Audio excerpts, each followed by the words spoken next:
Thank you so much for having me on this panel. It's a great honor to be included in the conversation. Right now at Biden's Summit of the Americas, the United States is posing as the arbiter of human rights and democracy. It's granting itself basically the right to dictate the future of Latin America. And we know that several countries are excluded from the summit for the crime of charting their own paths, their own future, not being subservient to the empire. And all that this summit really is for Biden to project imperial dominance over a region that he calls his front yard. A recent costs of war study reveals that US counterterrorism operations have been active in 83 countries in the last 3 years. In Latin America alone, there have been about 60 US military interventions since 1890. The United States perpetuates this daily violence and subjugation, not to spread democracy or human rights, but to extract resources and protect capital. This global empire does not only use brute military force to impose capitalism's world order. It's learned from past blunders of obvious coups and regime change wars that have come to define its naked imperialism. During the Cold War, they were pretty open about this, right? They were open about the threat of communism posed to this order. Today, the premise of the empire remains the same, but it speaks in a much different language, a language of humanitarian intervention and basically doublespeak, right, of humanitarianism, liberal interventionism, and so on.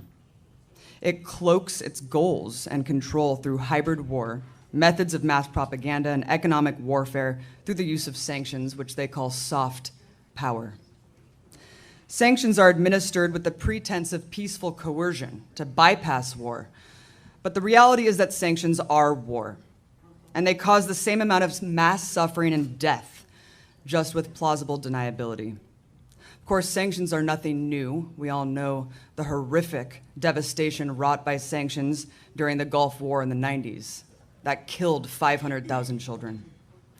But in a post-9/11 world, the US system of financial weaponry has grown with extreme precision. The Patriot Act gave the Treasury power to sever ties between US economic infrastructure, which most of the world relies on, and entire national jurisdictions. This causes a profound chilling effect for all global institutions who opt to cut off entire countries rather than risk penalties. These sweeping powers are unconstrained and largely undefined, and have the power to decimate economies and leave countries in financial ruin. From 2000 to 2021, the use of sanctions increased nearly 1,000%. Leaders from both parties use them now as the primary method to force countries to fall in line. Trump dramatically increased sanctions on every targeted country, and Biden has pretty much maintained all of them. According to Biden's Treasury Department, they are the foreign policy tool of first resort. And today, US sanctions affect a third of humanity, with more than 8,000 measures on 42 different countries. Presidents no longer have to deal with pressuring Congress into voting for war, no, not because they would face any real opposition for doing so, but because they can cause debilitating harm against their so-called adversaries with barely any oversight or media coverage.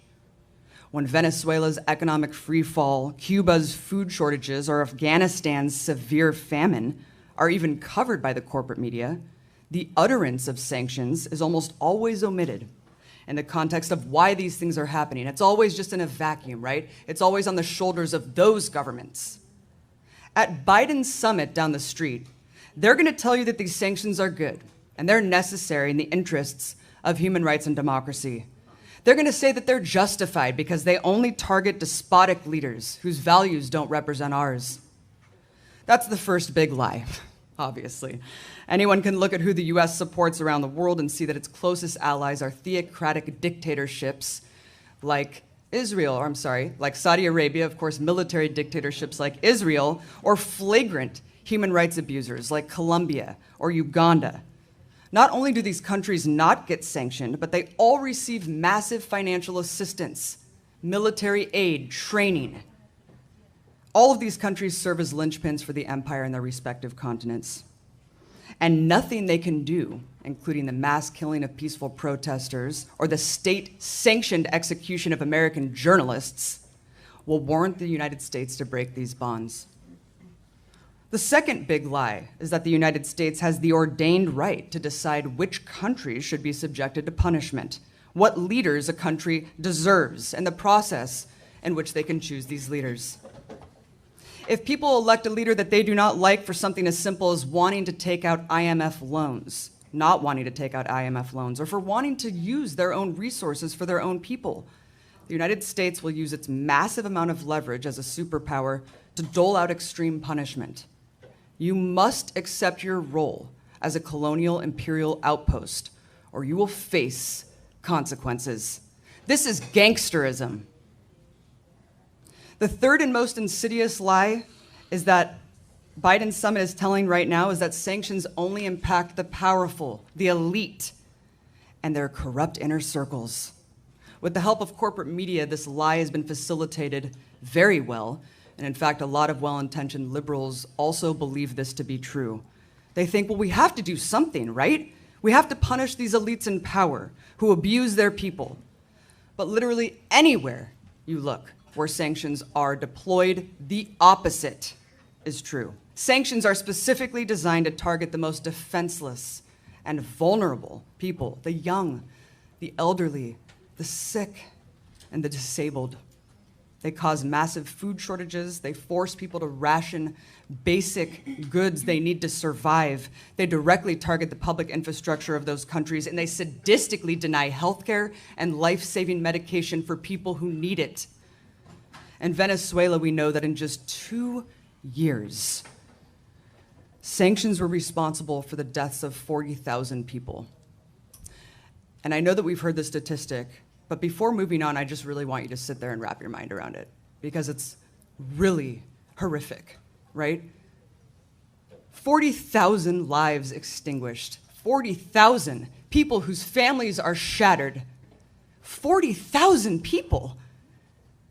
It's a statistic that we just say, right? But we can't even comprehend how many people that is. And that's just a drop in the bucket for the empire. Again, plausible deniability.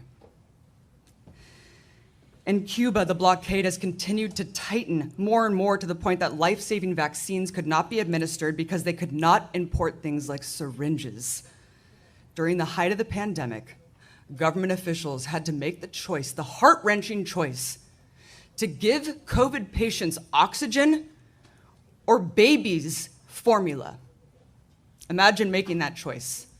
Do you give someone oxygen to survive, or do you give a helpless infant what they need to have a chance at life? That's the choices that Cuban officials are making daily because of the barbarism from this government and the economic blockade that continues. This is nothing short of economic terrorism that deprives tens of millions of people the human right to live freely. It is collective punishment, and it is a crime against humanity. The purpose of sanctions is not to pressure leaders to adopt human rights. It's to make these populations in these countries feel so much pain and suffering that they feel that the only way they can improve their lives is if they overthrow their government and somehow install a pro-US government that will alleviate their suffering, right, and leave them be. That's their objective strategy. That is literally what they think sanctions will do.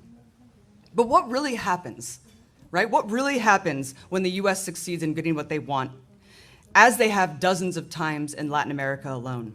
They send in henchmen at the IMF and the World Bank to force reliance on the US dollar, to make these countries take out massive loans with strict conditions to prevent them from developing on their own. For example, we know one of the reasons for the US-backed coup in Haiti is because they were thinking of raising the minimum wage. And of course, multinational corporations could not have that, right? They wanted Haiti to basically maintain as a sweatshop for multinational corporations. So they decided to back a brutal coup for the crime of wanting to give their people a better life. The countries that bow to the dictates of the United States remain in a state of utter destitution. US control does not mean an improvement in your daily lives or the quality of life. It just means military bases will be in your country that destroy your land. It means that the natural resources are stripped and stolen.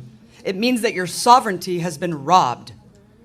As Michael Parenti once said, there are no poor countries. You don't go to poor countries to make money. These countries are rich. Only the people are poor. These countries are not underdeveloped. They are overexploited by the capitalists who steal trillions of their wealth. These billionaires are sick sociopaths. We all heard Elon Musk proudly boast, "We will coup whoever we want." They are shameless. And the whole purpose of Biden's summit down the street is to say that all these problems that face Latin America can be solved by the United States, our leadership and guidance of this great country. But what everyone in this room knows already, and what I've seen firsthand in Cuba and Venezuela and so many other places, is that it's not the politicians from the imperial core that have the answers. It's the poor and working people who have the answers. They know how to use their resources for their own people and for their own good. Even under the most horrific and repressive conditions that this government imposes on so many tens of millions of people around the world, the people will always find a way to survive.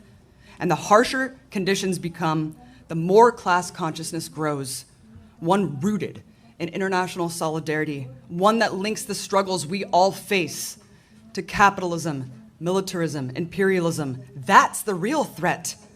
Taking the power back and telling the Pentagon that no, you will not be the ones that dictate our future. We will decide our own future. And we will fight for our lives to do so. Thank you.